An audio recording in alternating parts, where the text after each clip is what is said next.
नमस्कार मित्रांनो, तर स्वागत आहे तुमचं आपल्या नवीन व्हिडिओमध्ये. आणि आज तुमचा भाऊ चाललाय वानखेडे स्टेडियमवर मॅच बघायला. आज कुछ तूफानी करते हे असं म्हणत मी हॉटडॉग खायला घेतला मित्रांनो. हॉटडॉग चांगला होता, तसा वाईट नव्हता. एवढा चांगला होता की आम्हाला ओरिओ मिल्कशेकसुद्धा प्यायला लागला. स्टेडियममध्ये पोचल्या हा काळं कुत्र काय बघू आता मला अजून कळलं नाही. वानखेडे स्टेडियमची वाईब आणि त्या आठवणी काहीतरी वेगळ्याच. बराच वेळ खाली बसून लक्षात आलं की जाम गरम होतं, आपण वर जाऊन बसूया. पण वरसुद्धा तीच अवस्था. हो, तुझं ऐकणारच आहे तसं काय. तो एवढी भारी मॅच होती की अर्धवट सोडून आम्ही घरी जायला निघालो.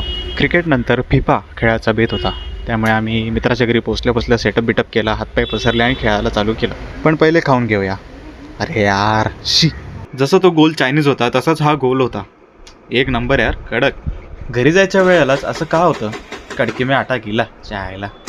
नुकतंच टोचन द्यायला शिकलेला आमचा मित्र प्रतीक धुरी त्याच्याच गाडीला टोचन देत होता.